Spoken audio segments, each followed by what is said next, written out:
শুভ নববর্ষ। আজ এক মহা আনন্দের দিন। রাক্ষসী হাসিনা আর ফ্যাসিস্ট আওয়ামী লীগবিহীন নববর্ষ। প্রগতিবাদীদের বয়ান ভাঙ্গা এক নতুন সূর্যের দিন। এই দিনকে ছিনে আনার জন্য আমাদের আগুনের মতো হাজার হাজার পোলামাইয়া তাদের জীবন দিয়া শহীদ হয়েছে। তাদের আমাদের জাতির তরফ থেকে সালাম। আমাদের আকাশের তারাদের এই শহীদদের দিয়া নামকরণ করব। এক একটা তারার এক এক নাম দেব। এই শুভ দিনে কাউরে বাম্বু দেওয়া ঠিক না, আর গান্ডুদেরকে বাম্বু দেওয়া কোনো মজা নাই, তাও বাম্বু দিতেই হয়। তো এই শুভ দিনে এনা বাম্বু দিয়াই শুরু করি। আসেন আল্লাহর নামে বাম্বু চলমান হোক। আজারি হুজুর মার্চ ফর গাজায় চোখে একটা সানগ্লাস পরিছে, ভালোই লাগিচ্ছে মাশাল্লাহ। কচু খেতি ওটা আবিষ্কার করেছে, এটা রেবন কোম্পানির, ওই কোম্পানি ইসরায়েলে বিনিয়োগ করেছে। তাই মেলা গ্রুপ নাকি রেবনকে বয়কটের ঘোষণা দিছে। ওই রেবনের সানগ্লাস আজারি হুজুর পিন্দিছে, মেলা খারাপ কাজ করছে আজারি হুজুর। তাই তো কইছে কচু খেতি, তাই না তাই না তাই কইছে না? হ্যাঁ, কচু খেতির আসলে সমস্যা কই, তার কোন কোন জায়গায় ব্যথা? হ্যাঁ, তার ব্যথা তো আজাহারি স্মার্ট তরুণ, দেখতে ভালো মাশাল্লাহ, ভালো বাংলা ইংরেজি কইতে পারে। তাই টাটায় বাঙ্গুয়ালিদের তারা দেশ ছাড়া করেছিল, এখন লাগিছে পিছে। কিছুদিন পরপরই পিছে লাগে। ওই যে দুদুও লাগিছিল পিছে, দিসিয়াটা শান্টিং থেমে গেছে। কিন্তু যে কথাটা কইছে সেটা কি যৌক্তিক কথা? কচু খেতি আমার আগ্রহের বিষয় না, কিন্তু এই ধরনের বিষয়গুলো কিভাবে ডিল করতে হবে সেটা আমাদের বুঝতে হবে। এখানে মেলা বিতর্কের বিষয় আছে, এটা একটু খোলাসা করে না বললে আমাদের জন্য বোঝা খুবই মুশকিল। আর এইসব আলোচনা যারা তুলে তারা আসলে কার স্বার্থ রক্ষা করে, আর তাদের এই কুটনামিটা কেন করে সেটা বোঝাটা জরুরি। আসেন আল্লাহর নামে শুরু করি। পণ্য বয়কট বা বিডিএস কি এবং কেন? আপনারা জানেন যে আমি বাংলাদেশে হাসিনা পতনের আগে একটা বেশ সফল বয়কট আন্দোলনে আপনাদের সাথে নিয়ে শুরু করেছিলাম। তাই এই বয়কট আন্দোলন কিভাবে গড়ে তুলতে হয়, কেন গড়ে তুলি, সেটা নিয়ে ব্যাপক পড়াশোনা করতে হয়েছিল। কোন কোন পণ্য বয়কট করবো সেটাও ঠিক করা হয়েছে, অঙ্ক কইসা, কিন্তু আন্দারে কুন্দারে না। আসেন দেখি বয়কট কি, কেন, কিভাবে এটা কাজ করে। বয়কটের উদ্দেশ্য তিনটা। একটা, বিশ্বব্যাপী একটা রাজনৈতিক বার্তা দেওয়া। দুই, ছোট একটা জায়গায় তীব্র আঘাত করা যেন ব্যথা টের পায়। 3 নাম্বার হইতেছে আপনার সমমনাদের ঐক্যবদ্ধ করা। ইন্ডিয়ান পণ্য বয়কটে আমরা ইন্ডিয়ান সব পণ্য কিন্তু বয়কট করি নাই, খুবই সিলেক্টিভ পণ্য বয়কট করেছিলাম, মনে আছে না? প্রথমে করেছিলাম ফাস্ট মুভিং কনজিউমার গুডস, সাবান, শ্যাম্পু, ভোজ্য তেল, টুথপেস্ট, নারকেল তেল ইত্যাদি, যেগুলো ডিপার্টমেন্টাল স্টোরে রেখে থাকে, এমনকি মুদির দোকানেও থাকে, ক্রেতা দেখে কিনতে পারে। এর কারণ ছিল সব মানুষ কেনে, ধনী গরিব সবাই। এইরকম পণ্য আমাদেরকে টার্গেট করতে হবে যেন সবাই এটাতে পার্টিসিপেট করতে পারে। আমাদের প্রত্যেক দিন লাগে এমন পণ্য, এইগুলোই ফাস্ট মুভিং কনজিউমার গুডস। আমরা কেন এটা টার্গেট করেছিলাম বুঝেনি, মাথায় রেখেন, কামে দিবে এই সমস্ত কচু খেতেদের ফাইট দিতে। ফাস্ট মুভিং কনজিউমার গুডস ইন্ডিয়ার ইকোনমির সবচেয়ে গুরুত্বপূর্ণ খাত। এই খাতে ভারতের তৃতীয় চাকরির খাত, প্রায় 30 লাখ লোক কাজ করে এফএমসিজি সেক্টরে। ভারতের জিডিপিতে এই খাতের কন্ট্রিবিউশন হচ্ছে 15 থেকে 16% ছিল যেই সময় আমরা শুরু করেছিলাম। এই খাতের গ্রোথ 10 থেকে 12%। প্রথম অর্থনীতির খাত হচ্ছে সার্ভিস সেক্টর, এর গ্রোথ হচ্ছে 7 থেকে 8%, এটা ভারতের জিডিপির সমান। দ্বিতীয় অর্থনীতির খাত হচ্ছে ম্যানুফ্যাকচারিং, তার গ্রোথ 4 থেকে 5%, যা জিডিপির গ্রোথের চাইতে কম। তার মানে ইন্ডিয়ান টোটাল জিডিপি গ্রোথে এফএমসিজির ভূমিকা অত্যন্ত ক্রুশিয়াল, সবচেয়ে বেশি গ্রোথ দেয় সে। এই সেক্টরে গ্রোথ জিডিপির গ্রোথের চাইতে বেশি, শুধু বেশি না, 1.5 গুণ। তো এফএমসিজি বয়কটে আমাদের লাভ কি? একমাত্র এফএমসিজি বয়কটে ব্যাপক মানুষকে সম্পৃক্ত করা যায়, এটা লাগে, প্রত্যেকদিন কিনতে হয় নিয়মিত। 2 নাম্বার হইতেছে পণ্য চিহ্নিত করা সহজ, কারণ সেটা সেলফে থাকে। 3 নাম্বার, কোনো বাংলাদেশি ব্যবসায়ী ক্ষতিগ্রস্ত হবে না, কারণ এই পণ্য যারা বেচে তারা বাকিতে এনে বেচে, বিক্রি না হলে ফেরত দেওয়ার শর্তেই পণ্য তোলা হয় দোকানে। 4 নাম্বার, বয়কটের প্রভাব ব্যাপক এবং বহুমুখী হবে। ভারতের চাকরির বাজারে একটা নেতিবাচক প্রভাব রাখা যাবে, ভারতের অর্থনীতিকে ধাক্কা দেওয়া যাবে সামান্য হইলেও। 5 নাম্বার, এফএমসিজির বাজার বাংলাদেশি ব্যবসায়ীরা সহজে দখল নিতে পারবে। হয়েছিল কিন্তু, দেখছিলেন না আমাদের দেশি পণ্যের বেচা বিক্রি বেড়ে গেছিল। দেশীয় শিল্প কর্মসংস্থান উৎসাহিত হবে। 6 নাম্বার, বয়কটের ফল দৃশ্যমান করা যাবে, যেমন শেলফে অবিকৃত পণ্য, দোকান থেকে পণ্য ফেরত দেওয়া, পণ্য বেচার মরিয়া চেষ্টা, অফার, ডিসকাউন্ট, এগুলো দৃশ্যমান হবে। মানুষ তার বয়কটের প্রভাবকে কানেক্ট করতে পারবে। এই জন্যে ইন্ডিয়ানরা আমাদের এসে বলতো ওই সময়, এটা বয়কট করো, ওইটা বয়কট করো, রেলের বডি বয়কট করো, ইন্ডিয়ান বাস বয়কট করো, ট্রাক বয়কট করো, ইলেকট্রিসিটি বয়কট করো, ইন্ডিয়ান ইলেকট্রিসিটি। মানে ভাবখানা এমন, আমরা সবাই সকাল সন্ধ্যা ইন্ডিয়ান বাস ট্রাক কিনি বা ইন্ডিয়ান ট্রেল আমি আমার ডিপার্টমেন্টাল স্টোর থেকে কিনে আনিছি। যাই হোক, এই অমুকটা কেন বয়কট করলো না, অমুকটা কেন বয়কট করলো না, এগুলো যারা বলে এরা হইতেছে যারা ক্ষতিগ্রস্ত হচ্ছে তাদের লোক। আমরা দেখবো যে রেবন কোম্পানি আসলে বয়কটের লিস্টে আছে কিনা। এবং এই ইন্ডিয়ানরা যে অ্যাটিটিউড করেছে কচু ক্ষতি একই অ্যাটিটিউড করেছে, কারণ ওর লাগিছে।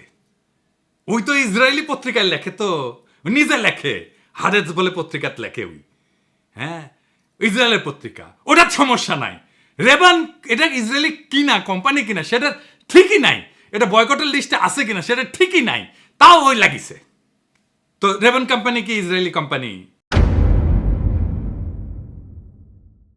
না, রেবান কোম্পানি কোনো ইসরায়েলি কোম্পানি না। রেবান এটা প্রতিষ্ঠিত হয় 1937 সালে আমেরিকায়, নিউ ইয়র্কের রচেস্টার শহরে বাউশ অ্যান্ড লম্ব এই নামে একটা আমেরিকান কোম্পানি এটা প্রতিষ্ঠা করে। এই ব্র্যান্ডটা মূলত আমেরিকান বিমান বাহিনীর পাইলটদের জন্য তৈরি, অ্যাভিয়েটার বলে, অ্যাভিয়েটার সানগ্লাস। খুবই জনপ্রিয়তা পায়, জিয়া পড়তেন, বাইডেন পড়তো। 1999 সালে বাউশ অ্যান্ড লম্ব রেবান বিক্রি করে দেয় ইতালির লাক্সোটিকা গ্রুপকে। এসসিলর লেক্সোটিকা কোম্পানি, এটা একটা Franco Italian multinational company, head office হচ্ছে ইতালির মিলান শহরে। তাই আপনি যদি কোন দেশের কোম্পানি এটা বলতেছেন তাহলে রেবনকে ইতালিয়ান কোম্পানি হিসেবে বিবেচনা করতে হবে। এবং মালিক এসসিলর লেক্সোটিকা। রেবন সানগ্লাস কই তৈরি হয়? মূলত ইতালি এবং চীনে তৈরি হয়। তার মানে রেবনের উৎপত্তি আমেরিকা হইলেও এখন এটা ফ্রেঞ্চ ইতালিয়ান কোম্পানি মালিকানা নেই, এবং এর সাথে ইসরায়েলের কোনো সম্পর্ক নাই। তাহলে কচু খেতি বিনিয়োগের কথা কেন আনলো? কারণ হচ্ছে নুয়ান্স হেয়ারিং বলে একটা কোম্পানি ছিল, ইসরায়েলি স্টার্ট আপ কোম্পানি, মানে যেগুলো শুরু করে কিন্তু বড় হইতে পারে না, ছোট কোম্পানি হিসেবে শুরু করে, কিন্তু তাদের টেকনোলজি ভালো, প্রোডাক্টও ভালো, কিন্তু তাদের এত ছোট কোম্পানি যে বড় স্কেলে যাইতে পারে না, এগুলোকে বলে স্টার্ট আপ। পরে এটা বড় কোম্পানির কাছে বিক্রি করে দেয় আর কি, এভাবেই চলে আর কি। ওরা যে হেয়ারিং এর টেকনোলজি নিয়ে কাজ করে, মানে যারা কানে কম শোনে, তারা কানের যন্ত্র লাগে না, সেটা নিয়ে কাজ করে। এই কোম্পানিকে 2022 সালে অধিগ্রহণ করে, মানে কিনে নেয় এসিলর লেক্সোটিকা, যারা রেবন ব্র্যান্ডের মালিক। তো ইসরায়েল স্টার্ট আপগুলো সারা দুনিয়ার জন্য আকর্ষণীয় কেন, এটা একটু বুঝে নি, এটাও একটা ইন্টারেস্টিং জিনিস। তাহলে বিশ্ব বাণিজ্যের আমরা একটা বড় বিষয় নিয়ে জানতে পারবো। ইসরায়েলি স্টার্ট আপগুলোর এত চাহিদার পিছনে কিছু নির্দিষ্ট কারণ আছে, যা তাদের বিশ্বব্যাপী প্রযুক্তি বাজারে একটা শক্তিশালী অবস্থানে নিয়ে আসছে। এর কারণ হচ্ছে উন্নত প্রযুক্তি এবং উদ্ভাবন ক্ষমতা। ইসরায়েলকে অনেক সময় বলা হয় স্টার্ট আপ নেশন, কারণ তারা কৃত্রিম বুদ্ধিমত্তা, সাইবার নিরাপত্তা, মেডিকেল টেকনোলজি, এগ্রোটেক এবং মিলিটারি টেকনোলজিতে দারুণ উন্নত। অনেক উদ্ভাবন প্রথম শুরু হয় ইসরায়েলি সেনাবাহিনীর গোয়েন্দা ইউনিট, বিশেষ করে ইউনিট 8200, এইটা থেকে অনেক দক্ষ প্রকৌশলী এবং উদ্যোক্তা বেড়ায় আসে, যারা পরে উচ্চমানের প্রযুক্তি স্টার্ট আপ গড়ে তোলে ইসরায়েলে। এবং ইসরায়েলে বিনিয়োগ বান্ধব পরিবেশ আছে। ইসরায়েলের রিসার্চ অ্যান্ড ডেভেলপমেন্ট বড় অঙ্কে সরকারি বিনিয়োগ পায়, পাশাপাশি বিদেশি বিনিয়োগকারীরাও ইসরায়েলি প্রযুক্তিতে আগ্রহী হয়। এতে করে স্টার্ট আপ দ্রুত বৃদ্ধি পায়। ইসরায়েলের আভ্যন্তরীণ বাজার ছোট হয়, তারা শুরু থেকেই আন্তর্জাতিক বাজারকে টার্গেট করে পণ্য তৈরি করে, ফলে আন্তর্জাতিক কোম্পানিগুলোর কাছে এই সমস্ত প্রযুক্তি অত্যন্ত আকর্ষণীয় মনে হয়। এই একই সুবিধা পাইছিল সুইস ফার্মা কোম্পানিগুলো সুইজারল্যান্ডে। নিজেদের বাজার এত ছোট যে সার্ভাইভ করার জন্য তাদের গ্লোবাল হয়ে উঠতে হয়েছিল। ছোট একটা দেশ, কিন্তু দেখেন কত বড় বড় ফার্মা কোম্পানি এই দেশের, নোভার্টিস, রস, ভাইফো, খুব বড় কোম্পানি। কিন্তু কচুকের জাল যে ওর অফিস ছিল জেরুজালেমে, কয়েক মাস আগেও তো বন্ধ করে দিচ্ছে। তো জেরুজালেমে অফিস ছিল কি জন্যে? ওই আল জাজিরা ছেড়ে দিবে। ওইখানে তো তাহলে বিনিয়োগ করছে আল জাজিরা, তাই না? ইসরায়েলে বিনিয়োগ করছে না, একটা অফিস করা মানে তো বিনিয়োগ করা। ওইখানে লোকদের বেতন দিতে হয়েছে না, টাকা দিতে হয়েছে না, বাসা ভাড়া করতে হয়েছে না, ওখানে পণ্য কিনতে হয়েছে না, ওখানে লোকজন ওখানে কেনে না। ওদের আল জাজিরা যারা কাজ করে তারা ইসরায়েলের মার্কেট থেকে পণ্য কেনে না। টাকাটা কার পকেটে যায়? ইসরায়েলের পকেটই তো যায়। একটা ইসরায়েলি স্টার্ট আপকে কিনে নেওয়ার জন্য যদি রেবনের সানগ্লাস পরা না যায়, তাহলে Google, Intel, Microsoft, Facebook, WhatsApp কিছুই তো ইউজ করা উচিত না, কারণ এরা একবার না বহুবার ইসরায়েলি কোম্পানি কিনছে। ছোট একটা উদাহরণ দিই, সার্ভিস ফ্রেন্ড এই নামে ইসরায়েল কোম্পানিকে ফেসবুক 2019 সালে কিনে নেয়। সার্ভিস ফ্রেন্ড হচ্ছে একটা এআই ভিত্তিক স্টার্ট আপ, যারা চ্যাটবট এবং ভার্চুয়াল অ্যাসিস্ট্যান্ট প্রযুক্তিতে বিশেষজ্ঞ। ফেসবুক এই কোম্পানিতে হোয়াটসঅ্যাপ বিজনেসের সাথে কানেক্ট করে এবং মেসেঞ্জারের সাথে। আপনি মেসেঞ্জারে যে মেসেজটা দেন ওইটা এই কোম্পানির টেকনোলজি ইউজ করে তৈরি করা। হোয়াটসঅ্যাপে যে মেসেজটা দেন অটোমেটেড রেসপন্স হয় যেটা, সেটাও এই কোম্পানির টেকনোলজি ইউজ করে, সার্ভিস ফ্রেন্ডের টেকনোলজি ইউজ করে। তো তাইলে গুগল ব্যবহার বন্ধ করে দিতে হয়, হোয়াটসঅ্যাপ ব্যবহার বন্ধ করে দিতে হয়, ফেসবুকের মেসেঞ্জার ব্যবহার বন্ধ করে দিতে হয়, তাই না? আর রেবন কোম্পানিকে বয়কটের কথা কে কইছে? বিডিএস যেটা বয়কটের মুভমেন্ট, ফিলিস্তিনির সাপোর্টে যে বয়কট মুভমেন্ট, সেটার একটা ওয়েবসাইট আছে, আমরা একটু পরে দেখবো। ওইখানে এই কোম্পানির কোনো উল্লেখ নাই। কিন্তু সারা দুনিয়ার তো নানা চান্দাবাজ আছে কচু খেতির মতো, এরকম একটা ওয়েবসাইট বানায় বলে তোমার নাম ঢুকে দিব, তোমার নাম ঢুকে দিব, না দিলে গেলে না, আমার টাকা দাও, তোমার নাম তাছাড়া ঢুকে দেবো, এই করে এই সমস্ত ঝামেলাগুলো করে। তাই সত্যিকার অর্থে এটা বয়কটের পণ্য কিনা সেটা আপনি বিডিএস এর সাইটে যেয়ে দেখবেন। যদি দেখেন বিডিএস এর পণ্য, তাইলে আপনি বয়কট করেন। আরেক কথা না বললেই না, দাবি করে সে বিএনপি করে। এই আমারে আর ইলিয়াস রে কয় মব মাস্টার, দেখেছেন, আর আমারে বয়কট করতে বলে। হুই কচু খেতির ইজ অফ ডুইং বিজনেস নিয়ে কপি পেস্ট করে জ্ঞান ফলাইছিল। ওই কপি পেস্টই করতে পারে, তার চেয়ে বেশি কিছু না। গুগলও ঠিক মতো করতে পারে না। তারপরে মেলা সার্চ করে এই পোস্ট করিছে, দেখানোই লাগিচ্ছে যে বদমাইশিগুলো কেমন। অনেকে কয় এগুলো আপনি কন কেন, কিন্তু হয়তো অনেকে কনফিউজ হয়ে যায়। দেখেন কইতেছে আমার কোম্পানি লরিয়েল ইসরায়েলের মতদাতা। আবার কেউ আগ বাড়ায় কয় লরিয়েল ইসরায়েলি কোম্পানি, কেউ কছে শুনিছে আশা কয়ে দিছে আমার কমেন্ট বক্সে, এনা যে গুগল করে দেখবি তাও কিন্তু দেখে না। তো উই কি দিছে, একটা স্ক্রিনশট দিছে, কইছে লরিয়েল নাকি ওয়ান ফ্রেন্ড অফ ইসরায়েল, দিছে একটা স্ক্রিনশট দিছে। গুগল করে পেছে আর কি, তুই সার্চ করবি, সেটুকু ওর এনার্জি নাই। দেখিছেন না কেমন মোটা হয়েছে, কেমন চর্বি থল করে সে গোটা শরীরে।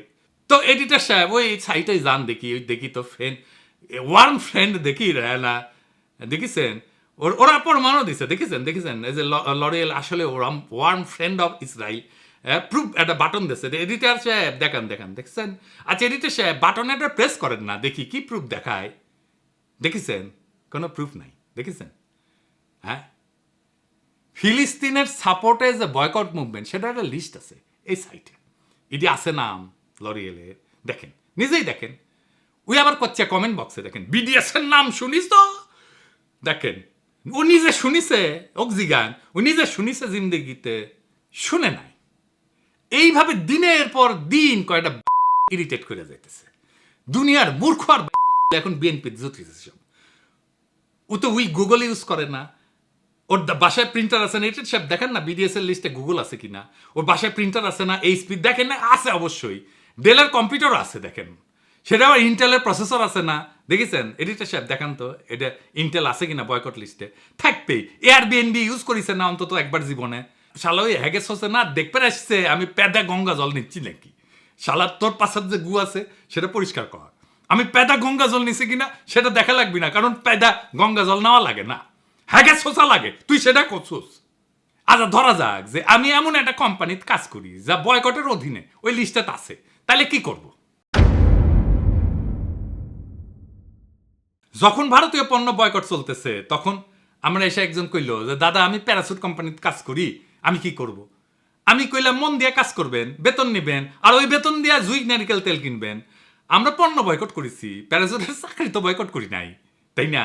এখন আপনারাই বলেন, দেখলেন তো গুগল তো এই বয়কটের কোম্পানিতে আছে, ইন্টেল আছে, আমাজন আছে, এইচপি আছে, কে নাই? কোন বড় কোম্পানি নাই?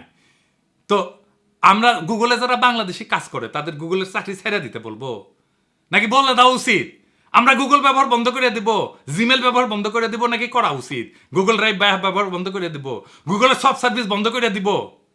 তাইলে তো যুক্তি অনুযায়ী যেহেতু গুগল ওই লিস্টে আছে, তাইলে তো গুগলে যারা চাকরি করে, আমাজনে যারা চাকরি করে, এইচপিতে যারা চাকরি করে, ইন্টেলে যারা চাকরি করে, তাদের আগে চাকরি ছাড়তে বলা উচিত হিসাব মতো, ঠিক কিনা? আমার কোম্পানির নাম তো এই লিস্টে নাই। যেহেতু বিএনপির সমালোচনা করি, তাই আমারে যেভাবে পারে ক্ষতি করা লাগবে। আওয়ামী লীগরাও এত খাইস্টা ছিল না, মানে এই যে নিঝুম মজুমদার, অমি পিয়াল, এরা far better as human being. দেখেন ওরা অনেক ফাজলামি করেছে, কিন্তু পলিটিক্যাল সে ফাজলামি, কিন্তু কখনো আমাকে পেটে লাথি মারা যায় কিভাবে সে ধান্দা করে নাই। আরে ভাই আমি তো ইয়াবা বেশি না, চান্দাবাজিও করি না, একটা ডিসেন্ট পেশায় আছি। আমার লরিয়ালের চাকরি না থাকলে এই এসে কইতো যে আমি কিছু করতে পারি না, ইউটিউব বানায়, পেট চালায়, সেটা অসম্মানের কাজ না। ইউটিউব বানায়, পেট চালানো অসম্মানের কাজ না, কিন্তু বিরোধীদের জায়গা তো ধরতে হবে পলিটিক্যাল, এসব নিয়ে না। তা আরামদাদা তুই যে এনওয়াইপিডিতে কাজ করিস, লিঙ্কডিনে ট্যাঙায় রাখছু, খুব গর্ব নিয়া ট্রাফিক কন্ট্রোলে কাজ করিস। এনওয়াইপিডি তো ইসরায়েলে ট্রেনিং নিতে যায়, এনওয়াইপিডির সাথে তো ইসরায়েলের কন্ট্রাক্ট আছে, ট্রেনিং এর কন্ট্রাক্ট আছে, কোঅপারেশনের কন্ট্রাক্ট আছে। এমএনএসটিও বলছে যে বারবার এনআইপিডি ট্রেনিং করতে যায়, লজ্জা লাগে না ওই কোম্পানিতে, ওই প্রতিষ্ঠানে কাজ করতে? 2 দশক ধরে ইসরায়েলের সাথে পুলিশ কোঅপারেশন করছে। আমেরিকার এনআইপিডি। তো তুই সার আগে এটা বাইঞ্চোদ। একদম বয়কট গোয়া মধ্যে দিয়ে ঢুকে দেবো শুয়ারের বাচ্চা। আজকে যে এই নতুন লড়াই শুরু হয়েছে না, এটা ফেসবুক পোস্টের লাইক কমেন্টের খেলা না, এটা একটা তপ্ত যুদ্ধক্ষেত্র হয়ে উঠছে, যেখানে সত্যের পাশে দাঁড়ানো মানে নিজের পিঠে আগুন নিয়ে নামা। আজ যখন কচু খেতির আর প্রগতিশীল এই বিএনপিরা গল্লিক মুখে নিয়া মুখোশ পইরা বিভ্রান্তি ছড়ায়, তখন আমাদের হাতে চাই তথ্যের তলোয়ার, যুক্তির কামান। বয়কট যদি অস্ত্র হয়, তবে সেটা চালাইতে হবে মগজ ঠান্ডা রেখে, হৃদয় গরম কইরা। এই নববর্ষে আমরা শুধু আনন্দ করতেছি না, আমরা পুরনো দাসত্বের শৃঙ্খল ভাঙতেছি। এই সূর্য, এই আলো, এই শহীদের রক্তে কেনা। তাই যারা অ্যাক্টিভিজমের নামে মিথ্যার বীজ বনে ব্যক্তিগত আক্রমণের মধ্যে দিয়া, তাদের বলি, আগুন আমরা পানি দিয়ে নিভাবো না, আগুন আগুন দিয়ে নিভাবো। এই যুগে সত্য বলা জিহাদের চেয়ে কম না। আর সত্যকে ধোকা দিয়ে ঢেকে রাখা যত কচু খেতি আছে, তাদের মুখোশ খুলে ফেলাই আমাদের দায়িত্ব। বয়কট মানে আবেগে ভেসে যাওয়া না, বয়কট হইতেছে হিসেবে কষা ঘায়েল করার অস্ত্র। আজ যারা তথ্যের বদলে ট্রল ছুড়ে মারে, একবার আজাহারিকে একবার পিনাকিরে, তারা ফিলিস্তিনের শত্রু, তারা ইসরায়েলের বন্ধু। মনে রাখবেন, বিপ্লব আবেগ দিয়ে যেতে যায় না, যেতে ডেটা কৌশল আর দৃঢ়চেতা মানুষ দিয়া। আগুন যখন জ্বালাইছি, পুরাই ফেলবো মিথ্যার প্রাসাদ, সে কচু খেতেই হোক আর প্রগতিশীল বিএনপিরই হোক। ইনকিলাব জিন্দাবাদ।